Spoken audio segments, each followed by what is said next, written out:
Okay, let's have a nice clean fight.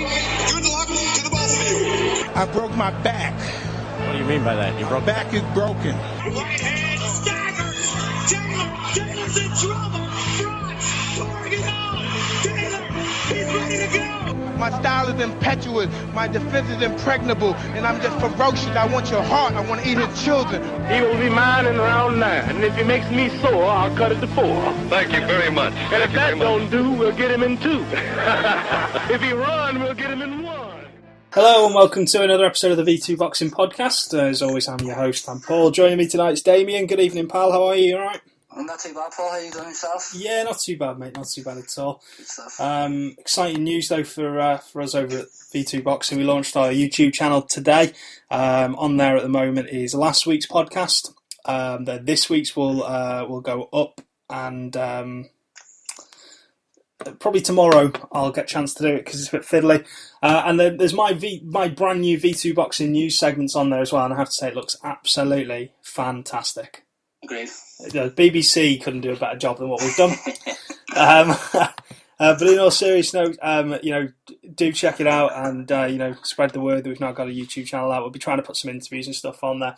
As we don't really do them on the podcast anymore, but, that's what we can use that avenue for. Yeah. So, a couple of announcements earlier this week. Eddie Hearn said that Josh Warrington, who's 18-0, is going to fight for the vacant EBU featherweight title against David Delelli. Delelli's got a decent record. I think he's 21-9. No, that's the wrong fight. I'm thinking of someone else. My apologies. Who I will come on to later. But yeah, I wouldn't put your mortgage on a knockout in this fight. I mean, do you rate Warrington at all? I know he's a favourite of mine. Yeah, no, dude. He seems to have the speed and the skills, but as I said, I suppose he is lacking in the power department, but he sort of makes up for it with his speed. The way he manhandled Martin in his last fight was pretty impressive. The only person that's really did that apart from him was Lee Selby. Mm-hmm. Martin, he's a solid pro as well. He's been about. He was tipped for big things at one point. Maybe the ring rust got the better of him. He should have fought on after his defeat to John Simpson, but Warrington really hasn't put a foot wrong. He does seem to. He has the stamina, he has the skills, and he has the speed. So he is, and it's exciting to watch. He's not. Although he doesn't get the knockouts, he's still he's pretty impressive to watch as well. So I'll be rooting for him. He does seem a pretty good prospect, and he's moving his way up the ladder. So all being well, he'll win this European title and go on to bigger and better things. Yeah, I mean, I was at the Randall Monroe fight, which was on the Murray and Crolla undercard, yeah. And he was superb. He really bust Monroe up, and we all accept that it was past his prime, Randall. However, Randall's still one of those busy fighters who comes forward, and Warrington actually made him go backwards, which for a guy with at that point one knockout, you didn't really expect. Obviously, Randall retired in his post-fight interview, which it was sad to see at ringside. And you never want to see a fighter walk out the ring in tears. Ricky Hatton did it, and then sadly Randall did it as well. Yeah. The other big news was that Vladimir Klitschko's postponed his IBF title defense against Klitschko Pulev. It's now going to take place, I think, on the 11th of November. I might be wrong with my date. It's definitely 15th of November. It's going to take place. So, it has been rearranged. So it's not a ploy to get out of the fight for any reason. I would expect it. I know some people probably have different views, but, Klitschko faces everyone. Yeah. So, yeah. Yeah, he's not one for pulling out of fights and things like that, is he? And, No. It'd be interesting if he got panned as much as certain fighters have done recently as well, certainly on our site. Fighters who've had no history of pulling out of fights. Derek Chisora, no history of pulling out of fights. He's been absolutely caned for pulling out of a fight, which doesn't make much sense. Citing a perfectly legitimate injury. I think someone said I saw on Twitter, why is he punching so close to a fight? Well, he's a boxer. Yeah, he ain't gonna go and kick a football around. Doesn't make a lot of sense. Also, Eddie Hearn announced Anthony Joshua's next opponent as well. Now, I like this test. His record isn't great, but he's had Konstantin Ayrich. It's the Phones for You card next month, 13th of September. 21 wins, 9 defeats, 2 draws, 17 knockouts. Okay, he's been stopped 4 times. Yeah. But the people who stopped him, they're decent fighters. Manuel Char stopped him in 1. Let's see who else he's sort of been in with. He's been in with Orlando Solis, took him the distance. He's been in with Glazkov, took him the distance. He beat Andrzej Pala, stopped him. He was knocked out by Ty Fields back in 2011 in the first round in a 3-round fight. Yeah. And who was the other one? Danny Williams is another notable stoppage he had. 2008, yes, that is going back a bit. But he had lost to Pala a couple of years previously as well. Dropped the majority decision. So he's not a bad fighter by any stretch of the imagination. You do have to question at 35 how much he has left. Yeah, the thing is, people are talking, maybe shooting down Josh's opponents as if, Josh is like some sort of world champion. He's going to get into his 8th fight, so these are the kind of fighters that he needs to fight, and they are slightly above the domestic. Well, there isn't really much difference between domestic and European level at the minute, so it's sort of like the other side of it as well. I mean, who would he be fighting? Because he's fighting Sprott in October, so it's likely you probably would have thought maybe Tom Dallas, Sam Sexton, guys that he's going to knock him out. Yeah, as I said, it's only his 8th fight, and the way people have been sort of rubbishing his opponents, I think, I can't remember the guy, the Welsh guy fought. Dorian Darch. Yeah, I was only getting into maybe his 4th or 5th fight, and but it just shows you as well, the people that are trying to slam him, but that actually gives him, credence for it, because if you're willing to criticise him for, for having these types of opponents, then you have to think, very highly of him in the first place, to criticise him. So, if these people aren't good enough for him, well, then the critics obviously know that he is too good. Yeah. So they obviously see something in him to actually justify the rubbish on his opponents. Yeah, I think the other side of it as well, people look at, I think he gets compared to Lomachenko now. Does by a member on our forum, certainly. I don't know about other sites. However, on our forum, he does get compared to Lomachenko now. There's a massive difference. In the 400 odd amateur fights, Josh had what, compared to that, he only had about maybe 30 to 40, and he won a gold medal. But Lomachenko had way more amateur experience than Joshua as well. Joshua's 24. Most heavyweights don't really enter their prime for another 5 years. Yeah. So 5 years, you would expect him to have nearly maybe 30 fights. The rate he's fighting.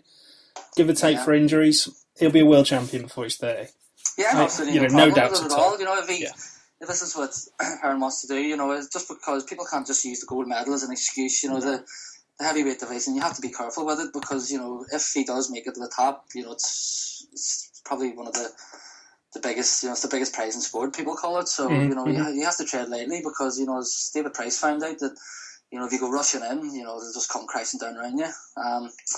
And as we've seen with Audley Harrison as well, if you get overhyped and you come up and you have a banana skin moment, sometimes there's no coming back from it. There can be a big dent, especially at his age and his confidence. So, I would be happy enough to see him go maybe 15 fights, against sort of, domestic / European standards, but some people obviously just want him to jump straight into the deep end, and, it's not really... Doesn't make a lot of sense, does it? I mean, it doesn't make sense. Doesn't. Other news, we're just sort of recapping the news. I know I did a segment earlier and I didn't touch on this. Jermaine Taylor has been arrested. He's pleaded innocent in the shooting involving his cousin and a friend. We won't really talk about it because obviously, not really relevant, but it would be silly if we didn't really mention it and just say, if it's true. The thing we can't mention is it's probably put a halt to the fight against Sam Solomon, so that's that one probably panned for a while. Yeah, you would think so. Yeah, you would think so, wouldn't you? Okay, let's have a look what else we've got. How are we rating the opportunity or the chance Chris Algieri has against Manny Pacquiao? You see, for me, It's at the minute, I know that sort of whenever people talk about, I suppose whenever you talk about Pacquiao, you automatically think of Mayweather, but whenever you think about, it'll just be a matter of fate before they start looking really old, these two. Whether Mayweather gets out before him, but seeing Pacquiao, for me, I suppose in his fight against Brandon Rios, but that's not really sort of a stick to measure him with, but he has sort of went in a massive decline in the last couple of years. I think a lot of people would sort of agree with that. The knockout hasn't came in, he hasn't had a knockout in over 5 years, so if Vodnikov didn't have the power to knock Algieri out, I would probably put a bet on that Pacquiao won't be able to do it either. For me, it'll just be a battle on points, and if Algieri hasn't really fought at this level, I wouldn't. For Vodnikov, he's pretty one-dimensional, but actually had him winning that fight as well, just about. But for me, Pacquiao will probably just outbox him. It'll probably be a fight you would never go back and watch again. Algieri hasn't got the power. He didn't really stand out. It wasn't too impressive in the Vodnikov fight for me. It was probably dull affair, really.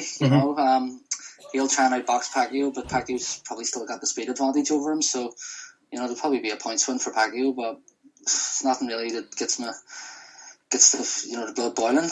Gets me excited, really. Yeah, it's a money fight at the end of the day, isn't it, for Algieri? Yeah, the thing I've laughed at as well, it's people sort of commenting on it. I suppose like you have the two sets of fans. It's the Pacquiao fans and the Mayweather fans, and the people. I suppose it's the Pacquiao fans. I wouldn't criticise the two of them, for their choice of opponents, because it's. I suppose with Mayweather, you probably criticise him more, but people trying to make a case for this is a credible fight for Pacquiao, but yet to slam Mayweather's choices of opponents. Now, if Chris Algieri was he beat Vodnikov. If Mayweather was to announce he was to fight Chris Algieri in his next fight, it would be absolutely panned. That fight, from all corners of the globe. I don't think anyone would sort of stick up for that fight, but for some reason it's Mayweather gets knocked, even though it has nothing to do with him. But it's for me, it's I don't know. It's just as you said, it's a money fight, and these are supposed to be these fights are like $60 in America, and for me, even this Mayweather fight coming up against Maidana, it doesn't even get me excited either, because for me it was pretty. The result was conclusive in the last fight. I wasn't one that sort of scored some people were saying Maidana got robbed, but, for me, these two should be, putting on a show at the end of their career.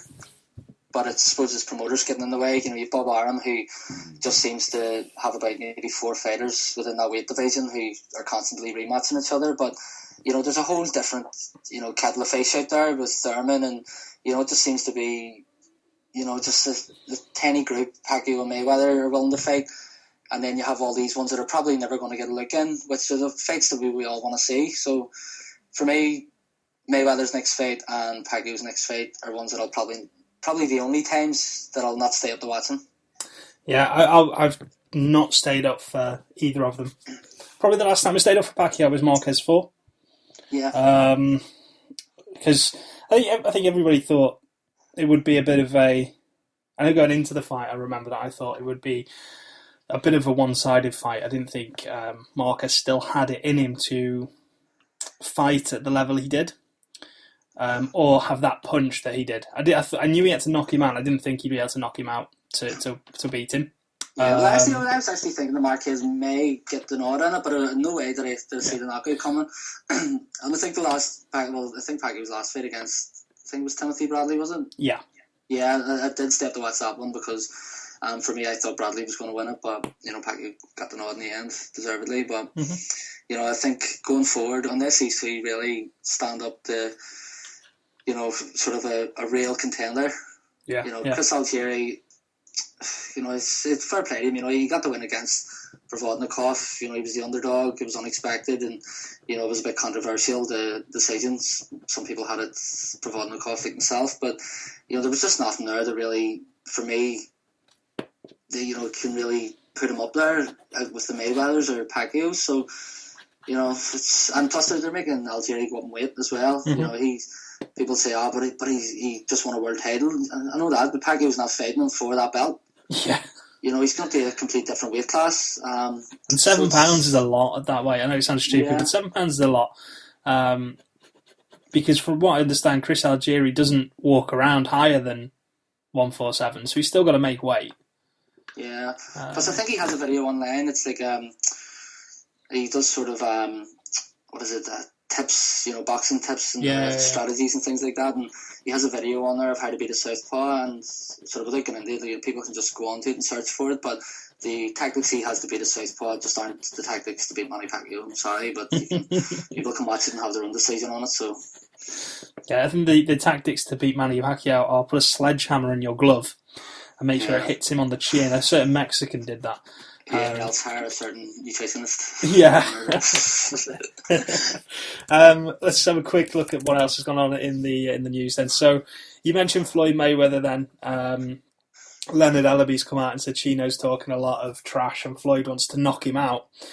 The big question from God, this is how really dull this fight is, and probably this week, for boxing has been. But the big question is, does he get to use his gloves?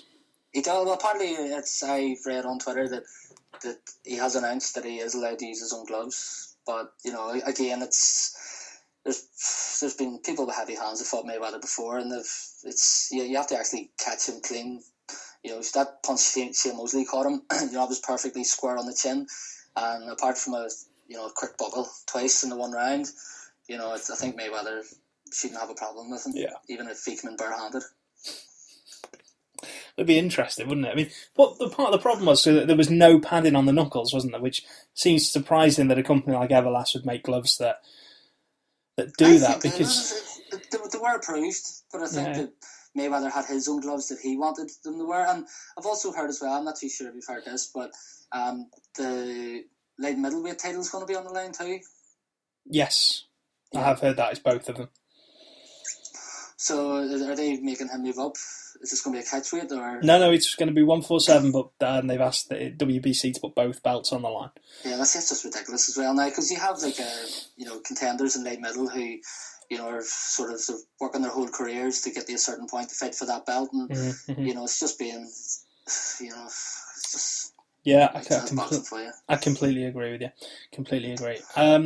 Okay, let's talk some just random garbage. Let's have a look at what's being talked about on our forum at the moment. And there's a fair amount of garbage talked on our forum any given day of the week. It's an interesting rumor. I actually saw this before I made the call to do the show tonight. Apparently, Tommy Coyle and Luke Campbell's opponents for the Hull show in October have been leaked. Tommy Coyle is going to face Michael Katsidis. Right. The comments so far on that topic are that, well, Katsidis is past it. However, Tommy Coyle doesn't take a punch.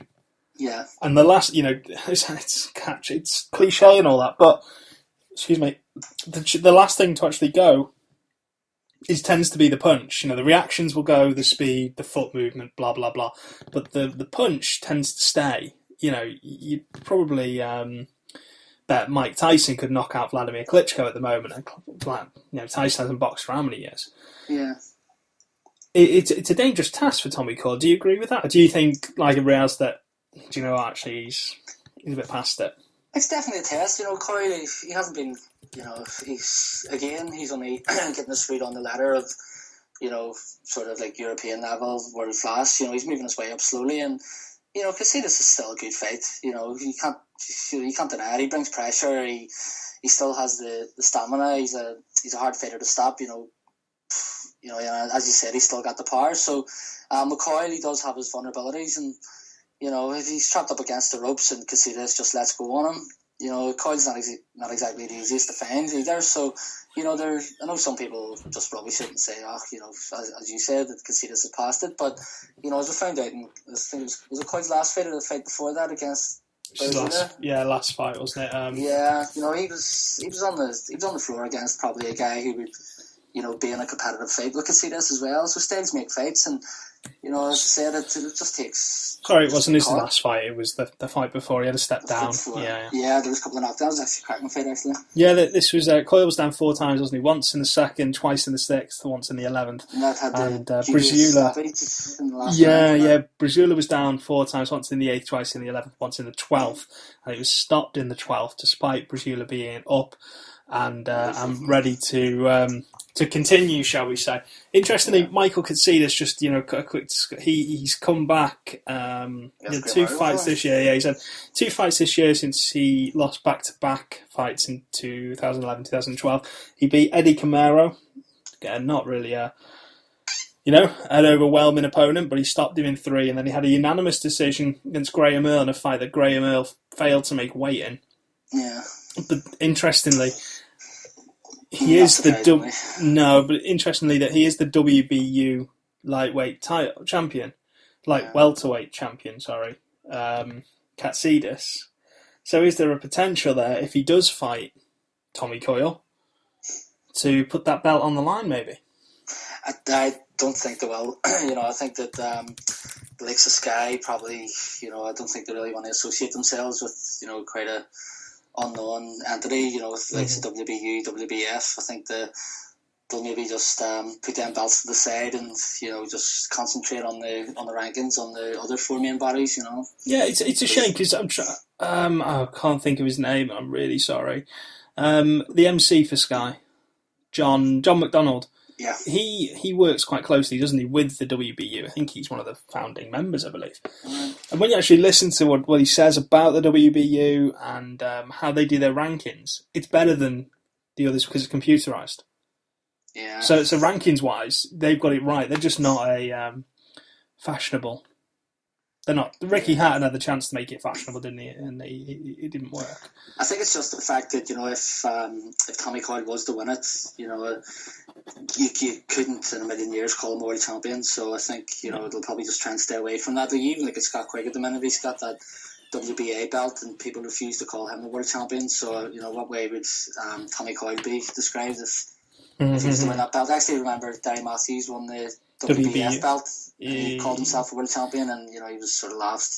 Yeah, he won the WBU, didn't he, as well? I think. Yeah. I remember he said in an interview once, he said, I was a world champion once, and I remember being able to hear the laughs all around the world. Just people heard it. So I think that just to try and stay away, because I think maybe Sky think that associating themselves with a WBU belt, the hardcore fans will just they'll maybe just make a mockery of it a bit. Yeah, I'm just going to have a quick look to see. He beat John Simpson, didn't he, to win the belt?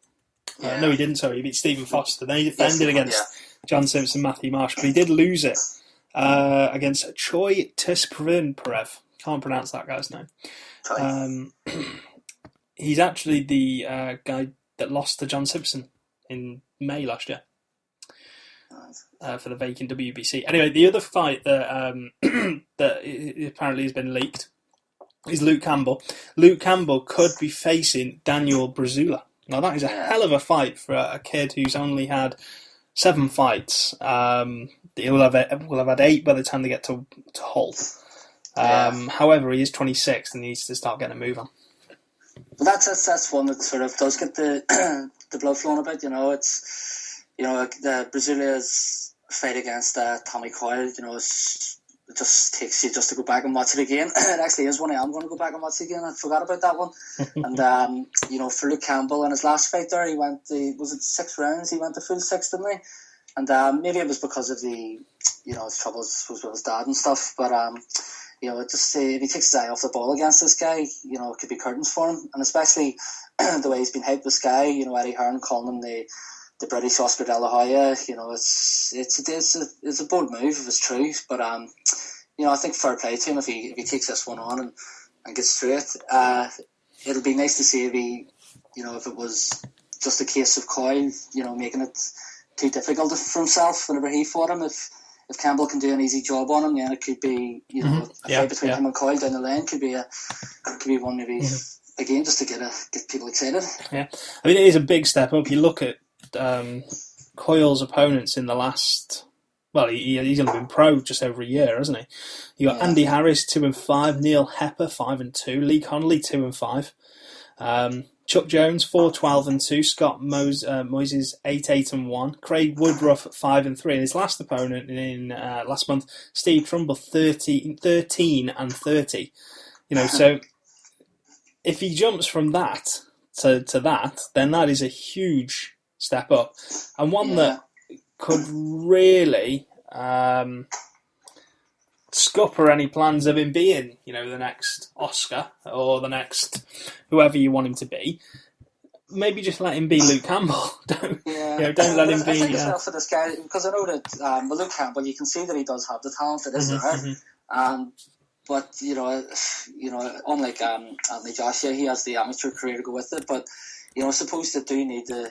Well, they don't need to, but it'll be good to see him, with a good test on his hands, and if he gets through it, just to see what way he copes with it. But as I said, it's just rumours, speculation at the minute. So I know that Hearn often has a lot of fights that are supposedly being made, for the likes of Crolla, and he's coming out with all these world title fights or these world champions that are supposed to face his opponents, and they never do. But I will believe it whenever it's officially announced, but I think with Luke Campbell, he should be able to handle this guy well. I think personally that Coyle sort of made it a bit hard for himself that night. He maybe fought the wrong kind of fight, and Luke Campbell, he's a lot more slicker than Coyle as well. And I think that fight against Derry Matthews took a lot out of Tommy Coyle as well. So it'll be a good step for Luke Campbell, and if he can get through this, then it'll sort of like a bit of a gatekeeper in the European level. If he can handle this guy, then at least he can start moving them up steadily to the higher levels. Yeah, I completely agree. I'm just having a quick look at Anthony Crolla's record, because obviously I believe the Gamaliel Diaz fight next month, he's going to be a world title eliminator. It's not been confirmed yet, but I believe that's what's going to happen. I'm just looking at the scores from the John Murray fight. Hold on, 2 seconds, just to film my nose here. I'm trying to get my head around it for obviously the listeners. Sorry about that. Now that it's got it. Two of the judges actually had Anthony Crolla losing that fight. Which fight was this again? The John Murray one. John Murray one? Yeah, they had Richard Davis had it 87-85 for Murray, and Dave Harris had it 88 and 88-83. Yeah, I think that's sort of a bit understandable, because the way Crolla fought in that fight was sort of similar to the way Kevin Mitchell fought him too. They just because John Murray, there's a lack of power there. I think he just let him sort of empty his engine in the first 6 rounds, and I think that's sort of what Crolla did. He just let him lay it on him, and then I think after about the 6th round, Murray was there for the taking. But I think Joe Gallagher got he got it pretty bang on that night. I think with John Murray, we all know that he comes in, he just throws it all out there straight away, and he's vulnerable in the in the later parts of the fight. He done it against Brandon Rios and Kevin Mitchell, and it was sort of similar thing happened there. Once he had sort of started to tire a bit, he's there for the taking. Yeah, I mean, from memory, I thought the gas tank was empty after 3, and I can remember Crolla taking over before the halfway. That's just why those scorecards just seem strange to me. Anyway, the other big news, or the big rumour that's started spinning in the social media world, is that Frank Warren could be about to sign a deal with Gary Hyde to have Rigondo on Box Nation. There was Gary Hyde tweeted, "Excellent meeting with Frank, Francis and George Warren yesterday in Portugal. Great ideas shared with regards to Guillermo Rigondo." Yeah. Now, that is massive, because obviously people are talking about Box Nation and how it's going to fail. Now, Box Nation, in my eyes, is a worthwhile channel to have, because obviously you get all the international fights. However, I want to come on to that in a bit. But if he signs Guillermo Rigondo, now that is will Rigondo get paid? Well, yeah, will he get paid? But that's a flagship fighter that everybody's saying Frank Warren drastically needs, because obviously at the moment he hasn't got a promoter. Gary Hyde's his manager, but Rigondo is no longer contracted to Top Rank. How big a signing would that be? Because there's a potential then to make a Carl Frampton fight. Yeah. No, I think so. it's for Rigondeaux, he's in a bit of a bad spot where it only takes maybe 1 or 2 fights to get this guy back on the map again. Exciting. I think before the Donaire fight, he was up there, being talked about with the Mayweathers, and I know he still is, but it's just not as much. But it just takes him to get to the one exciting fight and maybe get dropped, and just go through a bit of a brawl. I know that he's mostly defensive minded, but if Frank Warren can pull this off and match Rigondeaux with a good fight that sort of gels well with Rigondeaux's style, then then he's going to have one of the top 3 fighters in the world within a stable. So it is pretty shrewd move. I think Box Nation Top Rank, just treated him like garbage. Yeah. Well, do you remember after the Nonito Donaire fight, Bob Arum said, "How am I going to get this guy a fight? Who's going to want to? He said, I think, who's going to want to watch him fight?" He was just better because they had Rigondeaux as the next Donaire as the next Manny Pacquiao, and because Rigondeaux just made a bit of a joke out of him and made him like average, I don't think Bob Arum quite got over that. No, he didn't, did he? Bob is your typical old man who holds a grudge. Yeah, and he actually said all this in the ring, after the fight. He was stood next to Rigondeaux at the time, I believe. Yeah. That just says an awful lot about the man, doesn't it? Yeah. Obviously, Frank and Box Nation, Frank Warren Promotion, are trying to get this deal done. Do you see Eddie Hearn trying to crash the party? Because, that would be huge.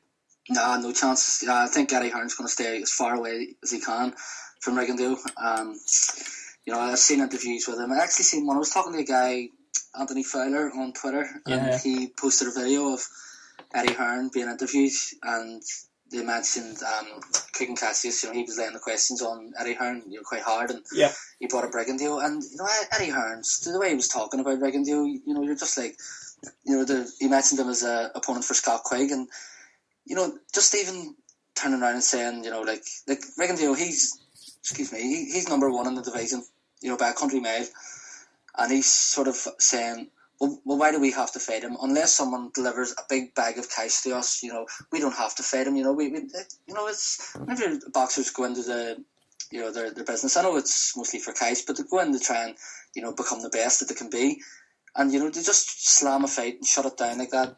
Because he obviously knows that with Rigondeaux, the situation he's in, that that's obviously not going to happen. Mm-hmm. He keeps mentioning, well, that's not a pay-per-view fight, so my fighter's not fighting him. It's just like, well, you know what, I know it's pretty bad to say because I like Scott Quigg, he's a great fighter, but,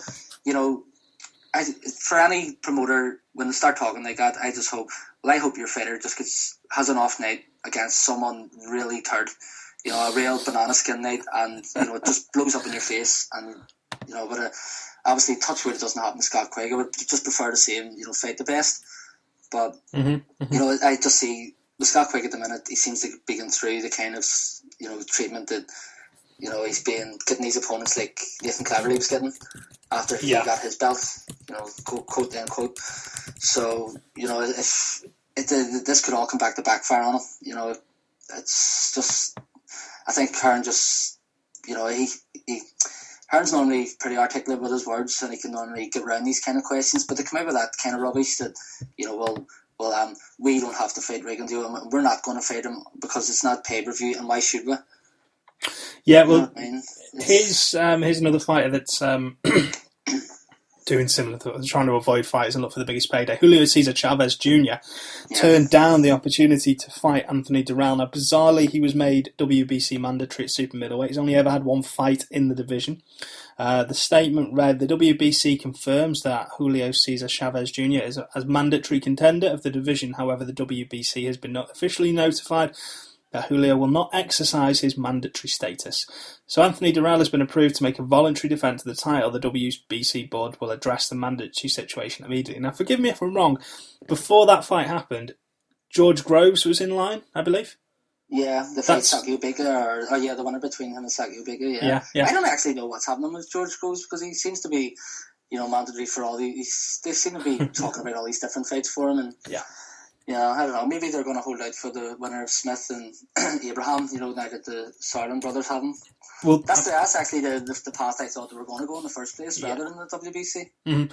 Yeah. Well, the other big news is that I don't know if you saw, Sky Sports have got the rights to show George Groves. Yeah, I think that was always going to happen.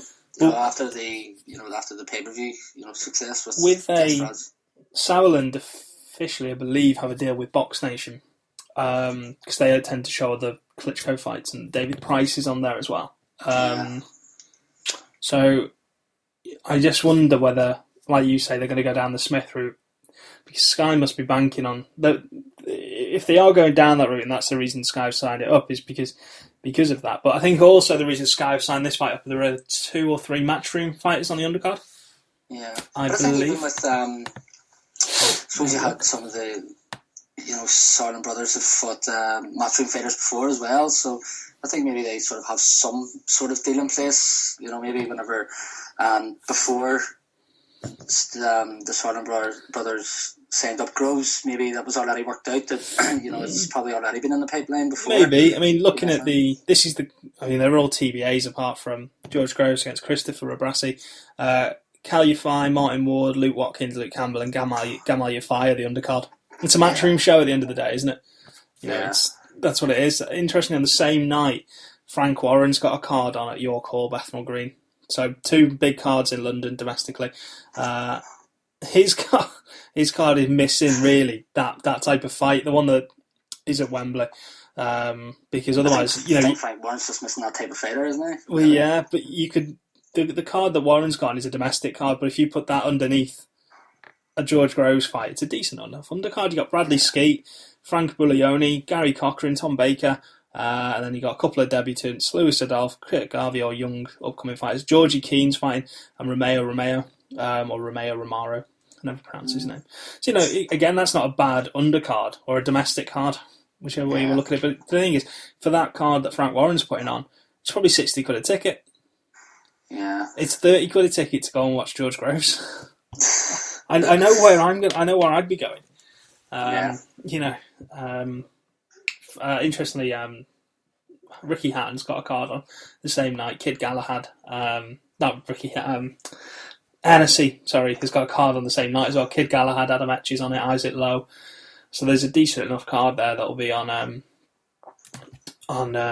Channel 5. Is there any word on who Galahad's fighting? No, TBA at the moment. Adam Etches is a vacant IBF international middleweight title fight, though, against Samir Santos Barbosa, 35-10-3, 25 knockouts, but he's been stopped 5 times. Right. So, not a great opponent, but he's never fought out of Brazil, South America either. Oh, yes, sorry.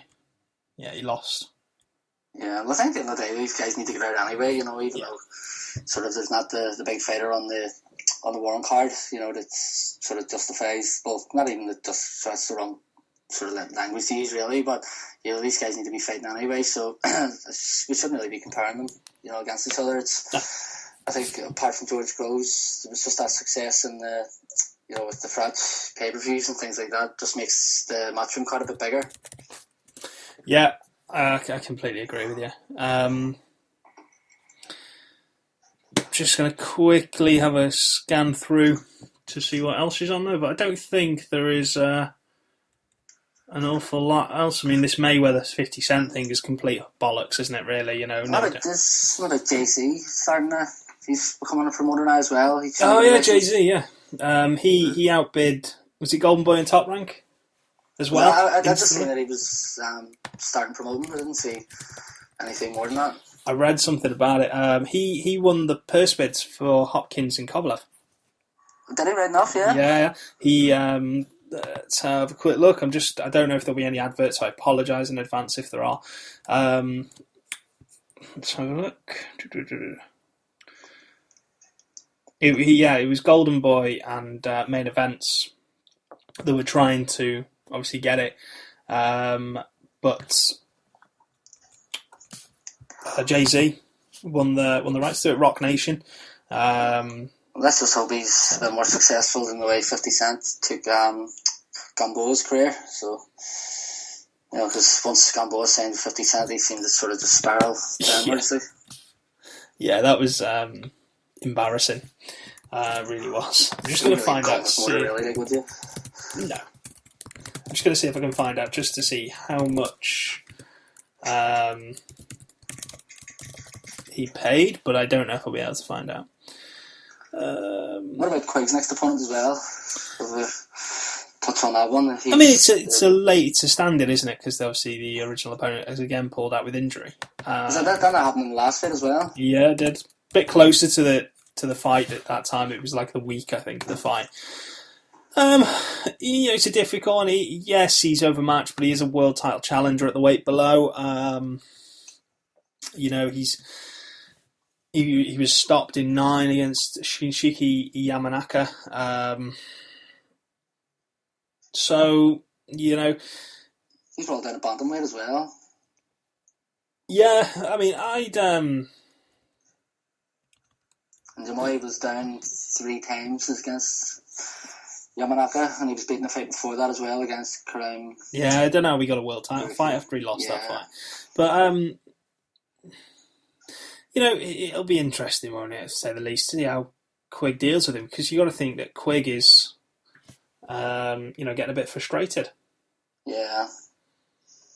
It just seems to be too many, pull-outs and stuff, especially for Quigg as well, and, I really hope he doesn't go down the route of sort of, because he is starting to get mocked a bit, about these opponents that he's fighting, because at the end of the day, Eddie Hearn is being called a world champion, but it's WBA's crazy setup to have with the interim and regular and super champions, and these are the kind of world title fights that Scott Quigg's still going to keep wheeling out for him.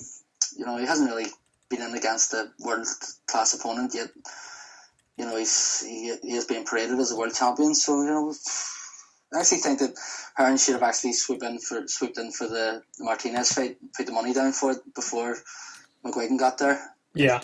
Because I think that fight would have been a cracker. Him and Martinez would have really put on a show. Would have been sort of good to see Quigg really have the pressure lay on him the way Frampton did, and now he's fighting people in the weight division below him. He's really too big for these guys, and they're ones that have sort of failed at world level, and as I think he's still yet to fight anyone that's ever held a belt, let alone that holds one. So I wouldn't mind seeing just what he's got in his tank. I'm just having a look at Rock Nation. Obviously, I think whenever a new person comes into boxing promoting, you question, especially somebody who's coming from a rap career. Now, it's a very successful rap career, don't get me wrong. You question how much he must know. However, Rock Nation already has a sports division. They have a number of baseball players and basketball players from the States. So you would think he knows what he's doing, or the people who are going to be in charge of this know what they're doing. There's money there to pay advisors and whatever. Yeah, you'd think. And, Jay-Z, he is, he always seems a nice guy and him interviewed or whatever. So fingers crossed, that turns out. Because it's a bit of... It's competition at the end of the day, and competition is healthy. Yeah, and I think as well, Al Heyman, I think he sort of did he have dealings in the music business, or he once did as well? So I think it's refreshing to see sort of people like us coming in and sort of push out the old guard a bit, particularly Bob Arum. So, if Al Heyman seems to be sort of sweeping in and getting all the likes of Thurman and all these guys, so if he can sort of make some ties with the likes of Jay-Z and sort of these guys can get together, they may pull off the fights that we all want to see. Yeah, you could be right. Right, and before we finish the show, then let's have a quick look at what's coming up this weekend. Now, I had a look a little bit early. Boxing match at the weekend as well. I'm really intrigued to find that one out. Oh, who won it? Let's have a look. So 23rd, it was the Matisse fight, wasn't it? Let's have a look. Acuna won a unanimous decision over 10 rounds. Shall we have a look at Matisse for Matisse only has one knockout. All right. Yeah, it doesn't quite live up to the name, does she? I'm quite disappointed with that. When was the knockout as well? Let's have a look. Second fight. Okay, so yeah, it doesn't live up to the name. Acuna, however, has a record of 42-6-1 with a 1 draw. She's WBO female champion. Super bantamweight. See, there's a Scott Quigg opponent right there. I'm sure she's probably a bit too heavy. She'll probably get to the bantamweight women's division. No, I don't say it. So there's only really one fight this weekend. Marco Huck. He's fighting Mirko Ligeti. Now Ligeti is unbeaten, 21-0. However, I mentioned in my news thing that I put on YouTube earlier, go for a Huck unanimous decision. Ligeti doesn't really have the power to stop him, only 13 knockouts, so I can't see it happening. How about you? You back in a points decision? I haven't really seen much of the other guy, to be honest, but I think with Huck, he's decent enough fighter. Like, he's probably up there with the cream of the crop. He's probably the best one to watch in the cruiserweight division at the minute, but yeah, probably go along with your prediction, yeah. And on the undercard, Denis Boistov fights Timur Musafarov. Now, Boistov is currently 33-1. I am amazed that Boistov hasn't had a world title shot. Yeah, it was sort of in his face against, what do you call it, Vladimir's last opponent? Alex Lepe. Yeah, lost, didn't he, in another decision. I think he's probably on his way, probably one or two fights away from it until that happened. Both of these guys are bouncing back from a loss. Here's the thing for you. Musafarov has had he's only had 7 fights. He's won 6, stopped 5. He just lost. He's coming off the back of a loss against Erkin Tepa, who was 9-0 at the time. Well, I think if he was beaten by Lipe, I think there's obviously a chance he can get beaten by limited fighters, because Lipe was just woeful opponent beating against Vladimir. So I think you can't go against the other guy. No, I completely agree. So what we got next Saturday? Next Saturday is the 6th of September. It is the big one. Certainly the big one for us anyway. Let's get that date up and we'll run through it. So it's the big one. Sebastian Daniel Rodriguez versus... No, I'm joking. That's a 1-fight card at the moment in Argentina, Buenos Aires. A 4-rounder. Who the hell is going to pay money and go and watch that? So the big one. Are we talking about women's boxing again or British? Because there is a 5-star super bantamweight. Alicia Ashley against Jackie Nava in Mexico. And that's super bantam as well. So, Scott Quiggy will be having a look at that, won't he? Let's have a look at the record. So you've got a 21-9, 3 stoppages. She's Jamaican, Ashley this is. Currently the WBC female champion. And Jackie Nava is 29-4, 13 knockouts. And she's the interim WBA super bantamweight champion. See, they even have those belts in the women's boxing.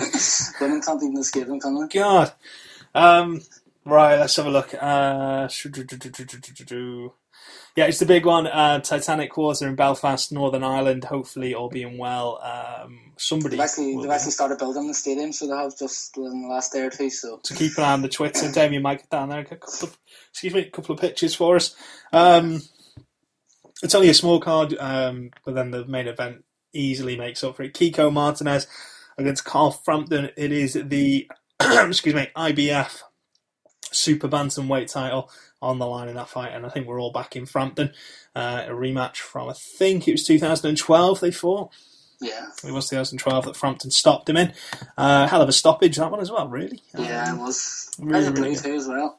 2013 it was, sorry.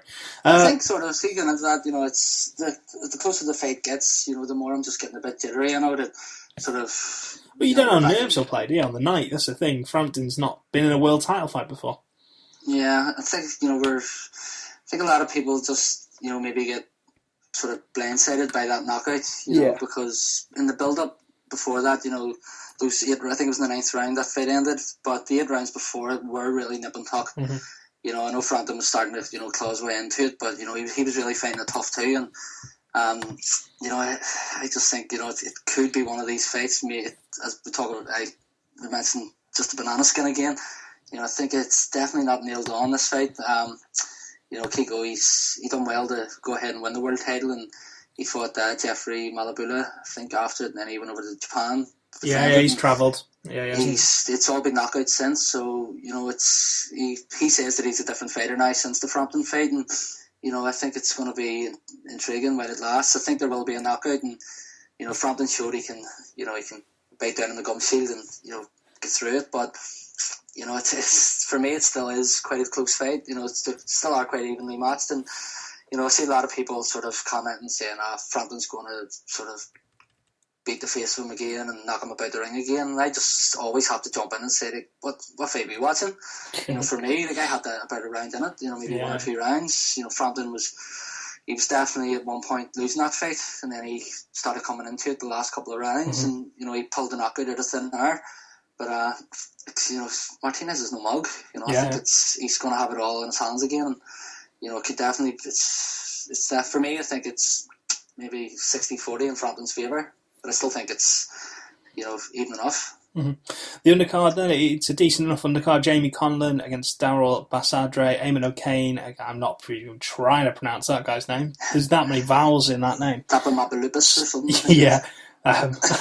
Marco McCulloch against Dmitry Krylov, and Conrad Cummings against Robert Talarak. Now, if you haven't seen Cummings, have a look at him. He is fantastic. Really is a guy to watch out for. Really bright future.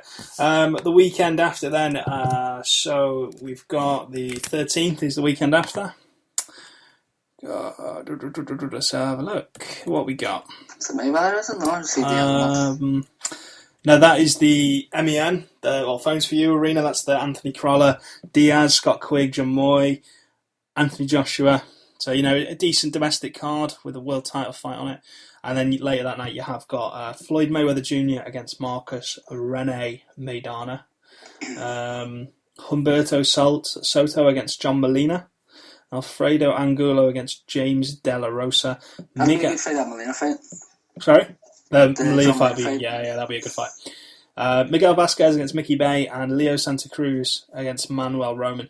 I've seen this card panned, but actually the Vasquez Bay fight, Soto Molina fight will be good fights. So you've got 3 close fights there. The other 2, you accept. Well, not really, Santa Cruz being a world title, but you got 3 good fights on the card, so I'm not sure quite why that card has been panned. Interestingly, I've just seen as well that fight, Floyd, the card will start an hour earlier.